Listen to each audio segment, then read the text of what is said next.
Hey everyone, welcome back to the channel. Today Teresa and I are out in the yard. We're doing a lot of work. One of the things that we're doing today is we're going to transplant some muscadine vines and some tiger lilies, also known as daylilies, up to our cabin at Dogwood Trace. For the last couple of years I've been nurturing some vines outside of the backyard where our normal muscadine vineyard is, out here in the front yard, because we're transitioning away from the brands that we've had in the past all to Noble. Why? Because Noble is sweeter. We juice our muscadines and we love the taste of the Noble muscadines. We contacted Post Vineyards over in northwest Arkansas and asked them, why is your muscadine juice so sweet? And they said one word: Noble. And I talked to a friend of mine. He has much larger vineyard than I have down at Conway, and he said, I'm pulling up all my vines and I'm putting in something that's sweeter. And so we started on this journey a couple of years ago, and right here you'll see that I just got these, and about 14 days ago or so, right before our polar vortex, I put these in the ground. These are Nobles, and I have a 2-year-old Noble over on the front row. But what I did was I nurtured some vines out of my existing vineyard. I don't know what variety they are. I just know that they're purple, and it doesn't matter because we're going to put them up at the cabin for the deer.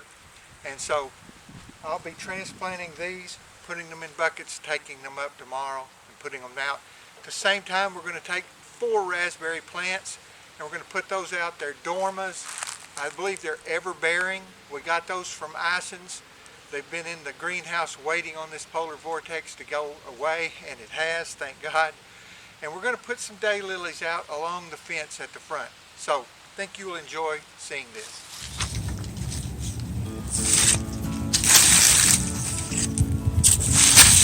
I did a lot to protect these.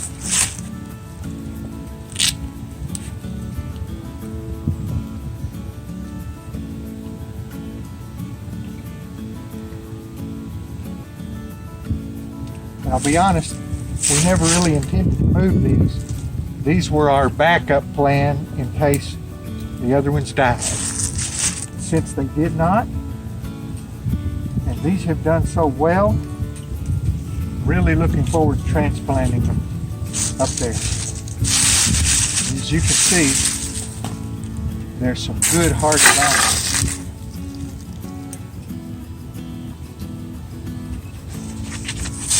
And today is a perfect day with all this rain and snow that we've had. Snow. We're supposed to have somewhere around 5 inches of rain over the next 3 days. Not tomorrow, but the 3 days after that. We thought this is probably the best time to get these transplanted while it's still late February and things are dormant. I'm going to do my best to get this whole root ball up without killing it. My goodness, look how easy that was. I know I'm cutting some of the roots that are around it. I know that. Hopefully I won't cut too many.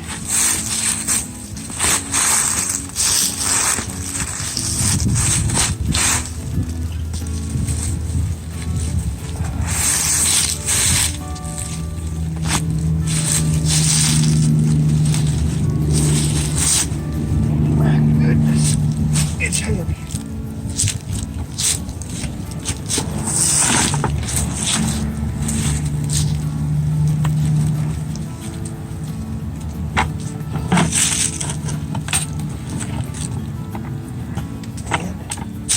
And good roots.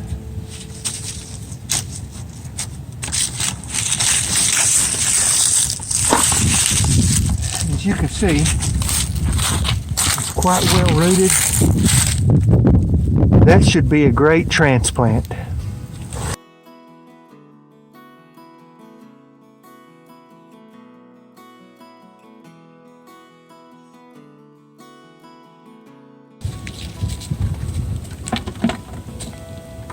there's the root development for that, and I didn't cut anything off. You see, we're training this noble with these tomato clips. They work great.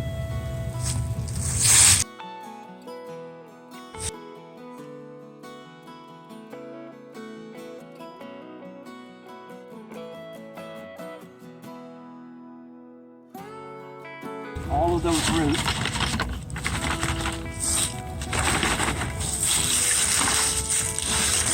are covered enough. It's not going to get below freezing tonight. That's damp, and so they'll be protected tonight so that we'll be able to get them transplanted tomorrow. Last year, along the inside of our fence here, our tiger lilies had begun to encroach over into the garden. So we went down through there, Teresa and I, and we dug some of them up, and we just piled them right here. We didn't know if they would live or die, and we really didn't care. We just didn't want them to be in our garden. And we started with a small row, maybe not even a foot wide, years ago back there, and they have totally filled that almost 4 foot wide bed out there all along this garden area. And so we have lots of them. We put these here and we just kind of jokingly said we'll take them up to the cabin up to Dogwood Trace. Well, we never got around to it. We thought they would die. They didn't. They came on, they did really well here, and they bloomed and they greened up and they just did everything in a pile. So this pile is going up to the cabin. And if you look here close,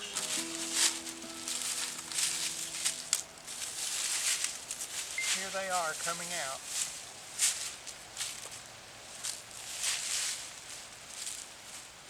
There's little areas where it's breaking through. The greenery's coming up all through here. So I'm going to dig these up.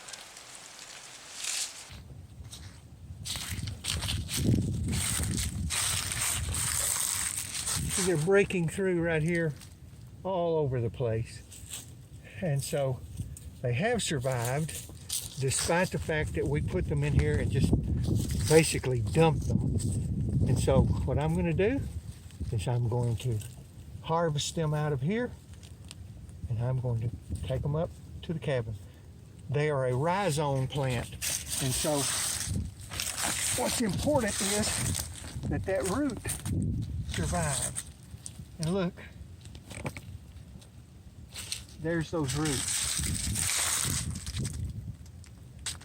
and that's why they survived. And so these will do well. Transplant, okay.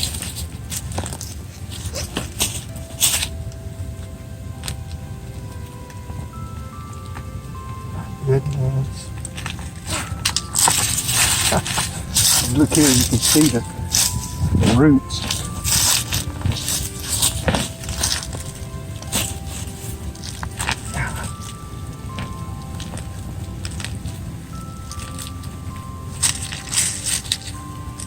And I'm going to go ahead now and do what they call dividing them so that I don't have to do that tomorrow.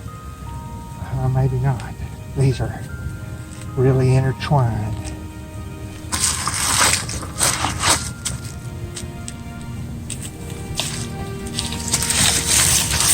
We just threw them right up here against the edge of this fence.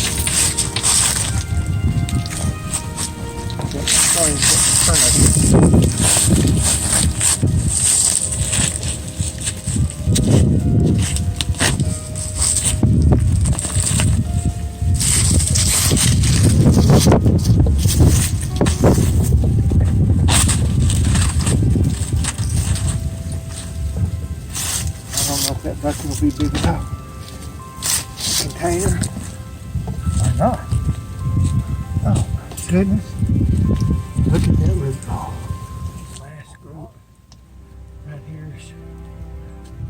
terribly thick. Leave it whole. Leave it whole. Leave it whole. Teresa says leave it whole. We'll leave it whole. Put that dirt back in there. I guarantee you some will grow up right there still. Because despite your best efforts, you can't get rid of all of them. So we'll pick this back up tomorrow when we're up at Dogwood Trace and we're planting them in the ground there. It's the next day and we're up at Dogwood Trace and we have those muscadine vines that we're going to transplant and put out those raspberry bushes. Come go with us.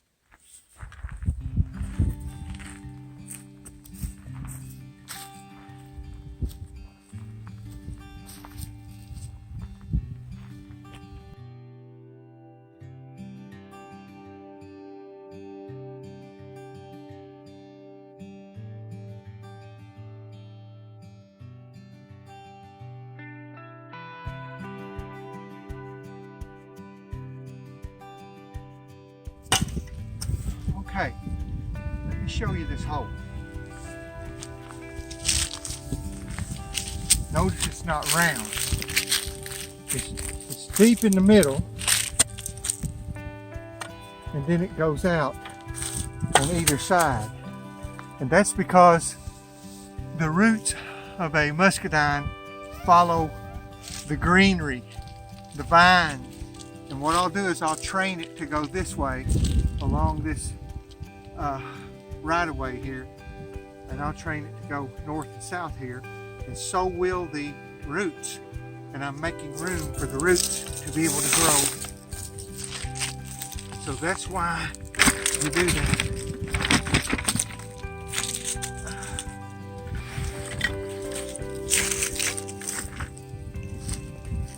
See, here's some right here that need to go that way.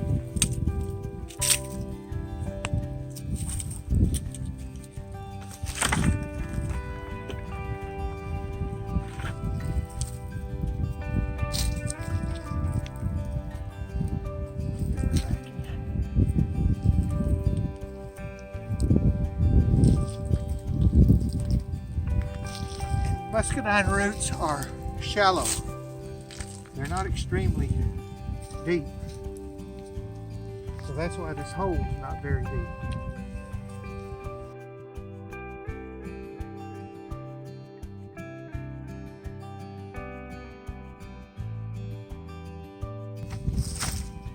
Even though all that's wet, even though those roots were wet, I'll water this. Get the air away from the roots. With a gallon of water here.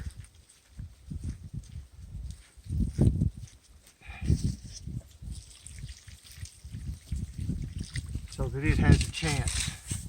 Later, I'll come out here and I'll prune one of these off. Later as in a week or? No, later as in it's the end of February. In about 2 or 3 weeks, I'll come out here and decide which one of these I'm going to prune. But I'll do it after we're out of any chances of having any kind of additional winter, so that this thing doesn't have any more trauma than it needs, because it has enough trauma now from the transplant. But it only needs one main stem, and I'll probably cut this one off. You see it's coming off to the side and then coming up. I'll probably cut it off. But I'll do that after it's had time for these roots to get down in there and get good and solidified. Then I'll do that. Need another glove. So there's 3 to go. We'll not bore you with the other 3, but we'll be back whenever we're putting in the raspberries. Okay, these are raspberries.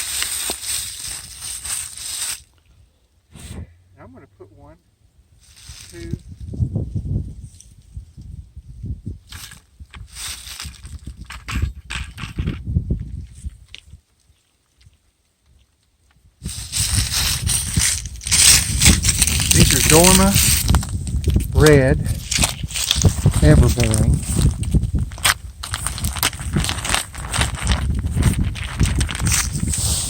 And they came from Ison's. And looky there.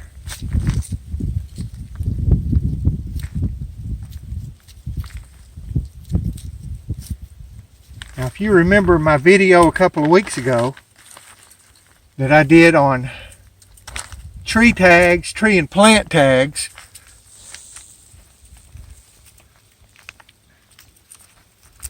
look at this one. Looks great, doesn't it? Dorma Red.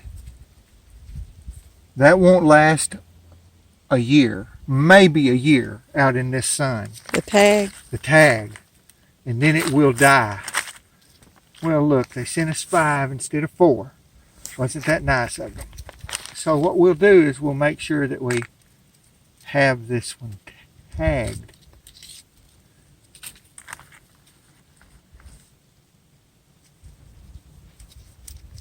And this way, Dorma Red Raspberry. We'll know next year, year after next, whenever, we'll know what these are. So that's a tag you made. That's a tag I made from Forestry Supply. And I put a link in our video that we did a couple of weeks ago so that you can find and source those. So I'm going to put one right here. Then I want to move over about 3 feet. And so I'm going to go along here about 3 feet apiece, separated each. Good dirt. Man, that is good dirt. Some of the best dirt we've had on the entire place.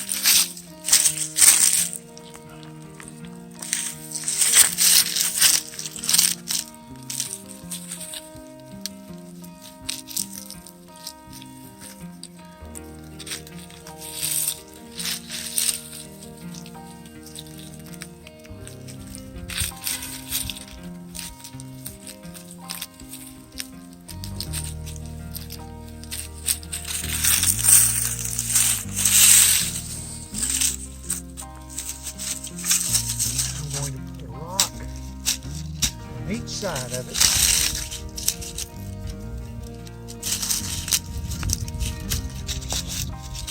So that we know exactly where that vine is. Okay, and I'm going to go about a length there.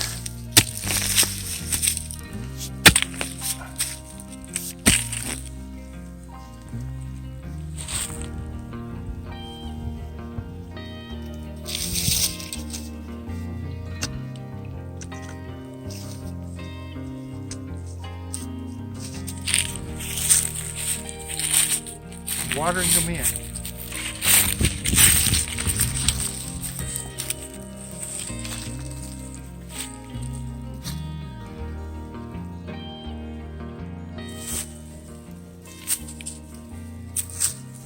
We're planting our tiger lilies all up and down through here. A is a barrier to hide our raspberries. B is a visual barrier over into our property, but C, it'll look beautiful when they come up. They come up, they're green most of the year, not all year, but all of the warm time, and they come out with those beautiful tiger lily type blooms. They're called daylilies. They're very pretty.